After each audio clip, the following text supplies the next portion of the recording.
chance.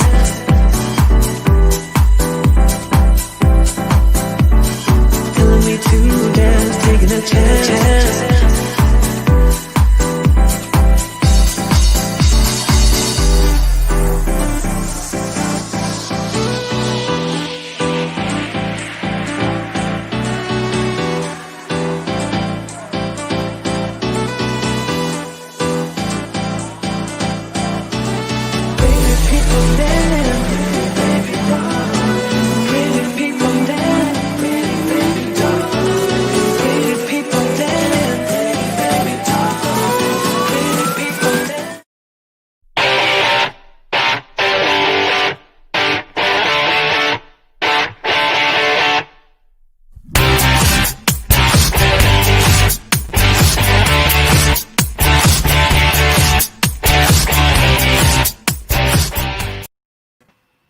Hey there. Hey. Hey, how are you? I'm doing great. How are you?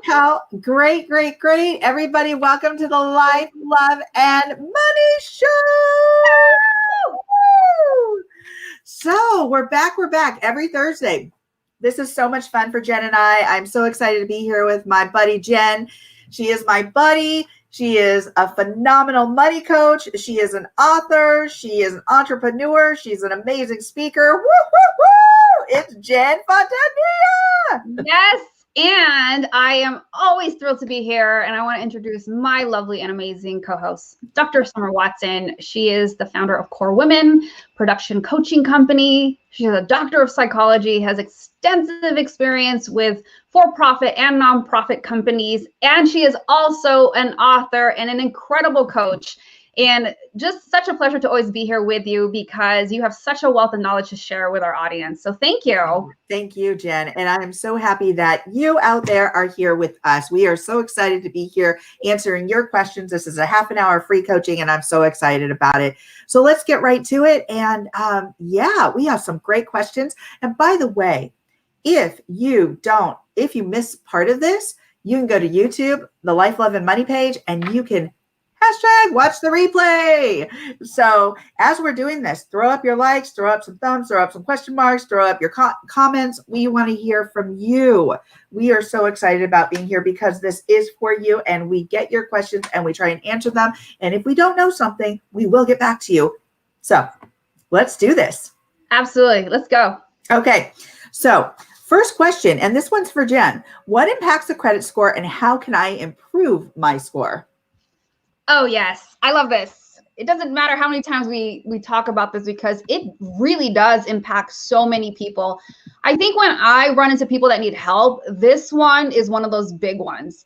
You would think it was, retirement planning and all these other things. While those are very important, most people are experiencing problems with debt and also getting organized. And so before we think about what is it that we can do in terms of how do I make my score better? How do I, navigate through this? I think it's important to understand what are the different areas that comprise making up the score. Okay, so I'm going to break it down. There's 5 different things you want to pay attention to. And the first one is the payment history. 35% of the score, your credit score, is based on your credit history, your payment history, meaning, are you on time? Do you pay the bills? Do you even, do you keep, there's a grace period. Do you keep getting those fines, that $35 late fee? You have to pay attention to when those things are happening because you're not on top of it. And your score will take the biggest hit. So this one is a huge area that you need to stay on top of. The next one is 30% of the credit utilization. And basically what that means is how much of the available credit that you have are you using? So for example, let's say you have a Visa card and there is $1,000 of available credit on it. Are you using $50 here and there and paying it off in full every single billing cycle, every pay period? Or are you maxing out the card all the way up to $1,000 and constantly carrying that balance over to the next month? And so typically you want to stay under 30%. So let's go back to our example. If your card has $1,000 of available credit, you want to stay under 300. Okay, because if you start going over that and you keep carrying that balance, that kind of activity is going to hurt your score. So 30% is that magic number. If you can go lower than that, great, but try not to go over that. The third area is 15%, and that's the length of your credit history. And the credit history has to do with, how long have you had the card? So maybe you applied for something and you got this Visa card 6 months ago. It's pretty new. It's a baby. Or have you had this card for 5 years, 7 years, and you've had it and you've been really good with making your payments on time? That's what we're talking about when we're talking about the length of the credit history. Mm-hmm. And the reason why it's important is because it gives the creditors, it gives the whoever's looking at your history to see if they will approve you for something in the future. Let's say if you're applying for a car, let's say you're applying for a home loan, they need to be able to look at an extensive period of time to see how you've behaved, to see how well you treated your credit. And so that's why it's important to make sure you aren't cutting up the cards that you've had a really long period of time for, because that's another question I get somewhere, like, well, should I keep this card? My first question is, well, let's take a look first, like, how long have you had it? Right. And if it's a good amount of time, 5 years or so, you don't want to get rid of that one because that's true. That's true. I have another question though, too, Jen. Yeah. So say for instance, you've had a card and you use like two of your main cards. So I use like my Visa, and I use my Chase, and maybe my Discover card, right? Mm-hmm. And then I have a Bank of America card, and I have all these. Some of these cards date back to when I was in college, because that's when I started getting these cards, right? Yeah. So some of those have zero balance. I don't use them, and I don't really care about those. So then what do you do with those cards? Do you just let them go because you really don't ever use them? Or do you have to use them like occasionally? Yeah, I think at some point, it's good to do, an audit. Okay. And, if you really haven't used it, either you're going to shut it down, or what ends up happening is the credit card company will realize, okay, this person has had no activity in the last, couple years. And actually that happened to me. I had this one little card, and they didn't even give me one gave me a letter, another one just shut it down. Just wow. Canceled it. I think I got a letter in the mail that like, yeah, you have like no activity, and we decided to cancel it. So it wasn't that big of a deal. I had other ones that had longer history anyways. Right. But sometimes the credit card company will do it for you.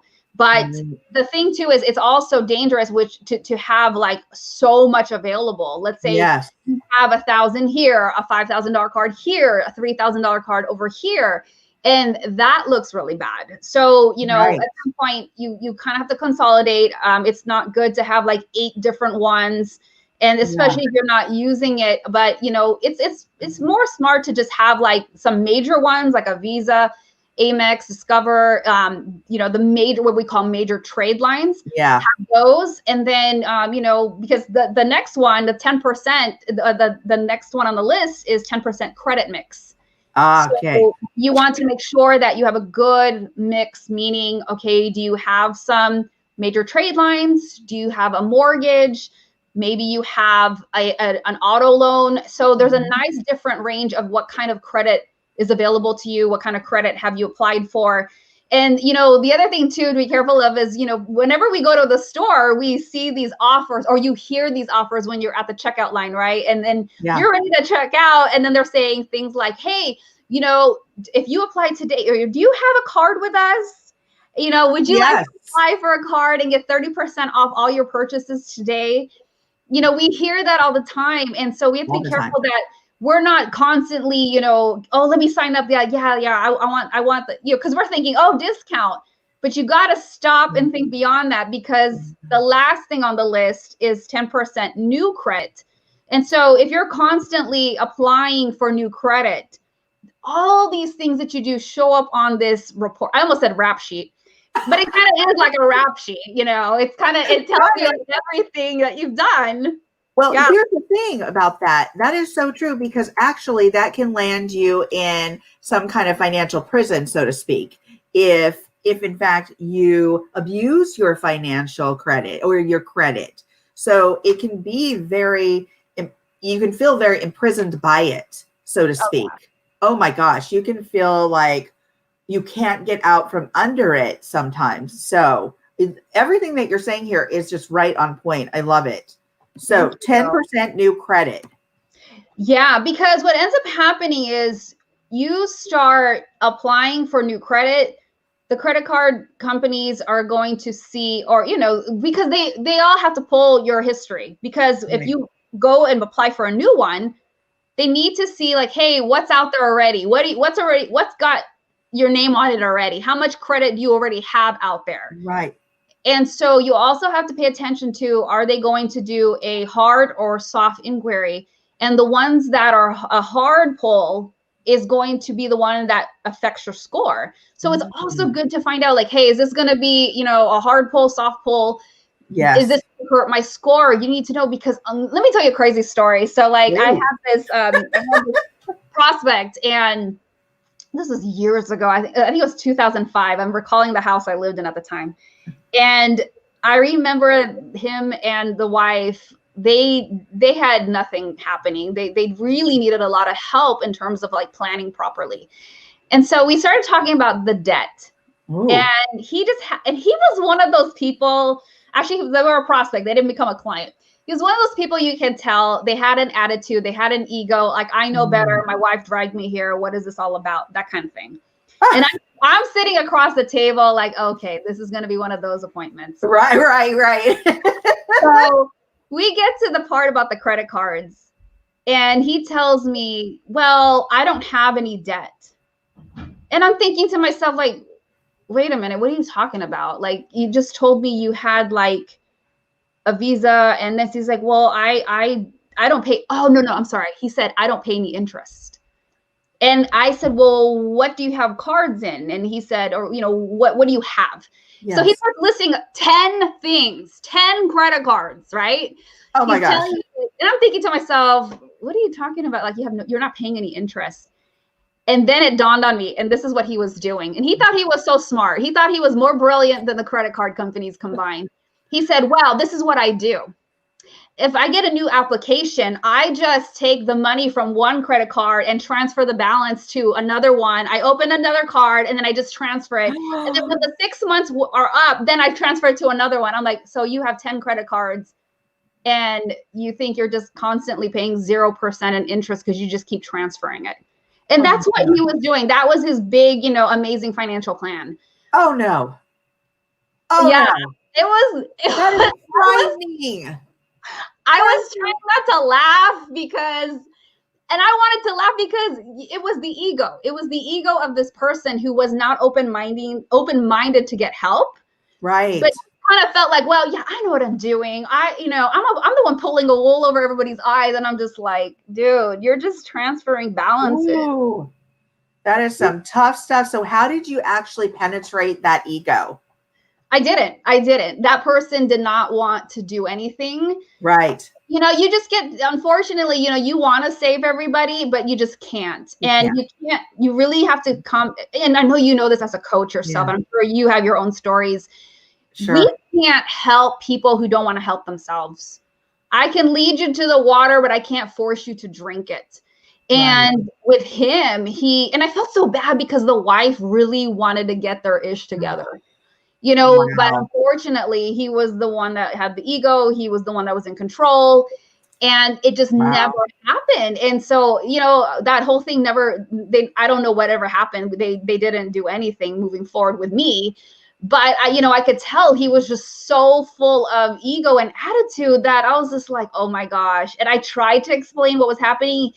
You could just tell in his posture and the way his face was, like, he was just like, I'm not having this. He's like, I'm going to keep on doing what I'm doing because I'm smart. And I'm just like, okay, dude, whatever. Oh my gosh. Oh my goodness. Well, that is a tough position. We can't change people, but we can give them the elements. We can give them the tools. We can give them, and who knows, he may have walked away with, his ego might have been like very strong at that table, but he might have walked away with a bit more information than he realized. And he might have, hopefully that sunk in, because as much as we think that we might know it all. We just don't. It's impossible. And that's why it's so important to look to some professionals, do your research to understand what your question is in the first place so that you can get the answers to it. It might change over time, but at least you'll have the tools and the knowledge and the information to go to the right sources, to go to the right books, to go to the right people, as you said, to maybe make an impact, make a change, make a difference in your life, be it financial or otherwise. Yeah, absolutely. So, but those are the 5 areas that you want to pay attention to when it comes to your credit score. And basically, in summary, I would say pay attention to, are you on time?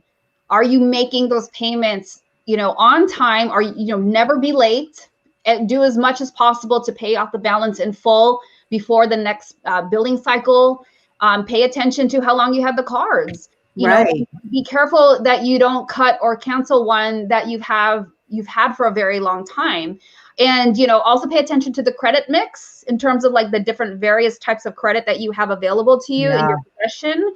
And then also be very careful that you are not saying yes to, especially because the holidays are coming up. Be very careful. If you're doing in-store shopping, you're going to be really tempted. Like, oh, wait, if I get 30% off, I might be able to buy more. No. Yes.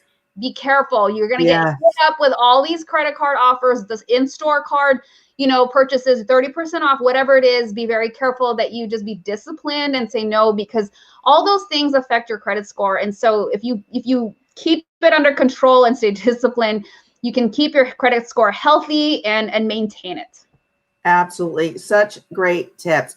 Bravo. And again, you can find this if you're just now watching this and you came in late, you can find this as a replay on YouTube on the Life, Love, and Money channel with Summer and Jen. All right, let's move on to the second question we have today. That is great. So thank you, Jen, for all of that great information. You're welcome. Thank you. So let's move on to the second question because we got about 13 minutes here. I think this question kind of takes that time. It's kind of a deep one. So it does. It does. So excited. Go ahead. Go for it. Okay. You did good on this one. I am thinking about, so this is the question. I am thinking about asking my girlfriend to marry me, but I don't want a big wedding. And I know she talks about a big wedding all of the time. I have seen all of these shows on the issues a big wedding can cause. So what do I do? Do I get married or not? Holy cow. Whoa. So when I saw this question, it wasn't so much like about the question itself. It was getting a little deeper than that, because I think if you look at this question, you can go, well, of course, you're going to get married and blah, blah, blah. But wait. I want you to take a step back here. Is this really about the big wedding, or is this about getting married? And those two things are distinctly different. So when you ask this question, by no means am I going to answer this question, but I am going to give you a few steps or some things to think about here. So although your girlfriend talks about this big wedding, this, gala, this event, have you actually talked to her about marriage? And which is very, as I said, which is very different than a wedding. So my suggestion would be, and I think this is really important, and sometimes this is the biggest question. This is overlooked many times, but my first step would be to suggest be clear about your intentions. But before you can know your intentions, understand your values. Mm-hmm. Understand how your values align with your significant other. So I'm talking about commitment, marriage, love, communication, what you value, money, what that looks like for you. I'm not saying not to get married, but know your values and how they align with your partners. I think this is their first step. Because many times we're not asked that when we're growing up. What do you value? What are your values? We're taught to value things, but do we walk in alignment with those values? That can be distinctly different as well. So the next step would be, once you understand your values about marriage, love, commitment, and how your values might align with your partners, Then I would have a chat about your values and how they align with her commitment, marriage, love, communication, what her values are, how she values this, how she values, these particular subjects or areas in her life, and money as well. So we are taught to believe something about money. And that's not always how you look at money. So that would pertain to the big wedding part. So, but marriage is the commitment is the first thing you really want to get clear, and then your intention. And this will give you a better understanding of how you might work together as a couple. Then my next question would be to both of you. It would be, is the wedding a priority, or is the commitment the priority here? And I think that's a big, deep, juicy question. Okay, so is the wedding a priority? Is the event a priority, or is the commitment? Because which one do you think lasts longer, Jen? Oh my gosh, the commitment. That wedding it's not even a whole day. I mean, okay, let's set aside the fact that some people do like a 3-day getaway, destination one, but the wedding itself is a few hours. But absolutely, Summer, the commitment, marriage is the lifelong commitment. Yes. And so what that means is, what's going to make that easier is understanding your values, how that aligns with your partner, your loved one, the one that you're communicating with every day. How do they do that? What do they value? The things that you value. It's just like going into a job, asking them, hey, by the way, what's your mission? What are your values? You ask a job, but you're not asking your partner, maybe your lifelong partner. So you're asking a job. Why you ask this? Because you want to see if that aligns with your value system, because it's going to lead to longevity with that company. Well, you want to do the same with your partner. You want to understand their values. Why? Because that's going to be the basis for your relationship, the basis for where you jump from, for where you pivot from, where you change, where you understand one another. So understanding each other's values is so important. So once you've addressed these foundational issues, you can move on to the subject of wedding. You may even at that point, I think just the communication and the result of understanding each other, and whether the priority is a commitment versus a wedding, is the foundational issue. And that will be key to whether or not you will actually move forward with a proposal and a wedding. Honestly, I mean, you might be enlightened just by having this conversation. So I know this may seem like somewhat of a hard line, because people are like, no, but we're already invested. We're getting married. Well, okay, this might be a little bit of a hard line here, as I'm saying, but the foundation and the importance of that is when you're considering a big commitment. The foundation is important. So I will continue to go back to this in many of my questions, that it comes down to your values. It comes down to partnering. When you partner, understanding their values. It's kind of like, I had a friend, and I love this. So she tells me, I actually sat down before I got married with my partner that I was committed to, and I had a checklist, and I went down that checklist.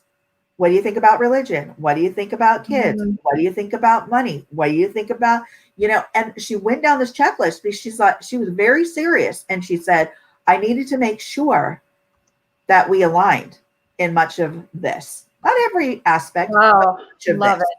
And I was like, wow, that is really cool.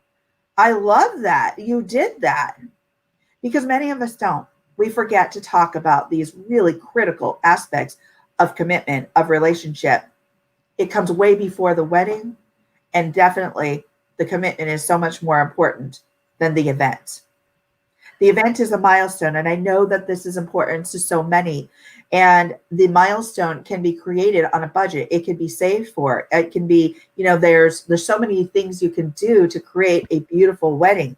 Which, then I would ask Jen, what would somebody do if they align, they understand their values, they're able to communicate well, they still want a big wedding? At this point, I would say that would be, so you would want to talk to somebody who does financial planning, because not only are you looking at the actual event, but you're looking at the bigger picture. So to have the beautiful event, to look at the bigger picture, you may want to consult somebody before you actually pursue that wedding and planning that wedding, and understand what your budget looks like and understand what you can put away for and how long you want to save for that. So what would you say, Jen, to that? Oh my goodness. Yes, that's actually really, really great advice, what you just said about planning ahead of time when it comes to the money. When there's a wedding, this is a wedding is a big ticket item. Yes. I mean, in some cases, bigger than you buying a new car. Oh, yes. I was just looking up the average cost of a wedding in the United States based on statistics from last year, 2019, is about $33,000. That's the average. So God knows what it is on the higher end. Did you just say 33,000? Yeah, that's the average. I mean, but I've seen people spend six figures. Oh yeah. And these are not celebrities. And you know, I think it's so important to do the budgeting, because I just thought of something too. Summer. Yes. A lot of people will like, well, I want to do it in the summertime because I want a destination one and I want it on the beach. Yes. We're basing it on the weather, the destination, but how come it just seems like more of us need to think about, why aren't you basing it based on how long it's going to take you to save to pay for that thing? Yes. And so a lot of planning in terms of the financial side is overlooked. Yes. And it's so important because you're right, Summer. There's this, I think, I remember I went through a divorce. And so I remember going through the planning stage myself. Yes. Luckily, I was able to do a lot of it myself because I'm a designer. So I was able to save in that. And I saved, I put away all the deposits. I saved up for with cash to pay all my vendors. And so, so I was able to do it that way. Right. But at that time, I was starting to notice this trend in the industry and amongst people getting married. They were starting to get crazy. I felt like there was this comparison. Oh, well, this is the cake. And then I'm going to have a groom's cake. And then I'm going to, you know, these are all the little gifts I'm going to make my bridesmaids. I mean, I'm not saying anything is wrong with that, but what I am trying to bring to the table is that you got to understand all this stuff costs money. Yeah. And if you're barely trying to gather a few people together for your wedding, all those little things, because, you know, it adds up. And I think so often people are getting caught up with what they see in society, on TV, you know, The Bachelorette, and I mean, all these TV shows and everything, social media has all this influence and Pinterest pins and everything. And then you're trying to, you're trying to create this multi-million-dollar wedding and you got like $1,200 saved up. Right. And so the reality of things needs to, you know, come back down to earth and like, that's fine. If you want to do it, be realistic about how you're going to spend the money. How are you going to save up for it? But also, you also have to take a step back, because Summer said, this is a commitment. The wedding is a one-time event. Right. And if you don't stop to think about we talked about this, opportunity cost. Opportunity cost. Yes. If you choose to spend the $33,000 or $50,000 on the wedding, what is the opportunity cost?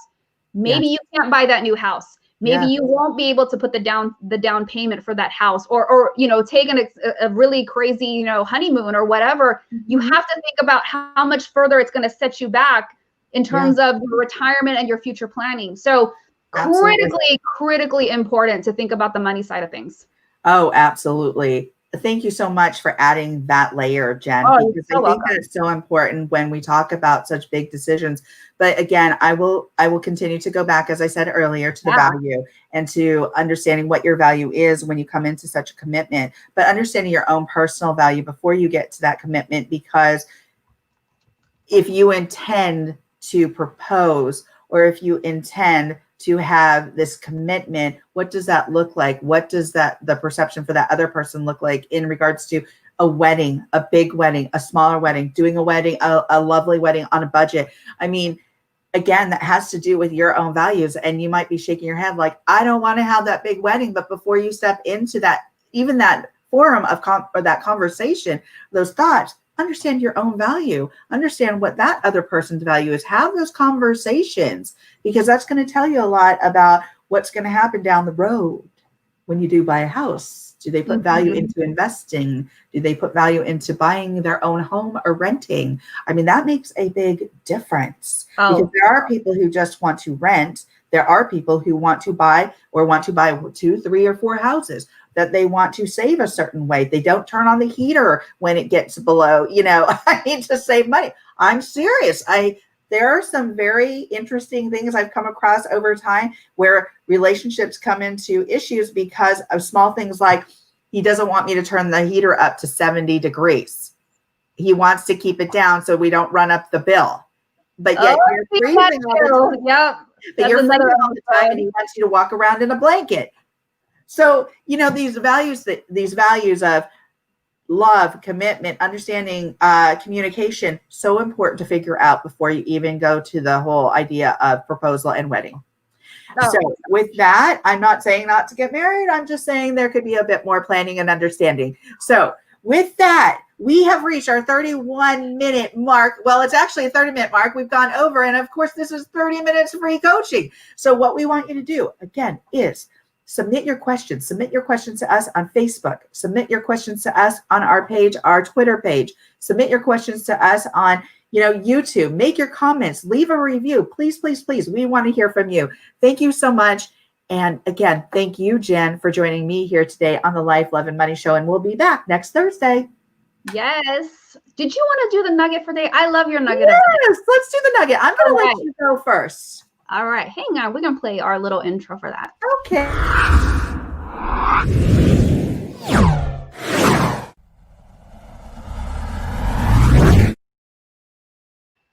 Okay. So I wanted to simply say, I think the nugget of the day is I'm going to, piggyback off what you said. I think it would be a really good task if the nugget of the day would be for all of you. I challenge you to really sit down and write 3 values. Because I think a lot of us don't even take the time to sit down and think about those things. And I think regardless if you are single, you're married, you've been married for 2 decades, whatever the case may be, I think sometimes we lose perspective, and it's so good and healthy for you to just sit down and even do an audit, do a reevaluate where you are today and what do you value? Because without that value, we've talked about this extensively in past episodes, without knowing what your values are, how do you know what's guiding you? And so I want to challenge you to just, take Summer's advice and to just really sit down and reevaluate what are your values. And maybe you've never thought about it. This would be a great time to do it. How about you, Summer? What's your nugget of the day? Oh my God. I love that. Thank you for that. You're I welcome. think it's so important. All right. I actually worked with a client. We talked about the same thing today, and how she's going to take away that guidance you just gave. She's going to go and find out her list of values and her why. So my little nugget for today is start your day with gratitude.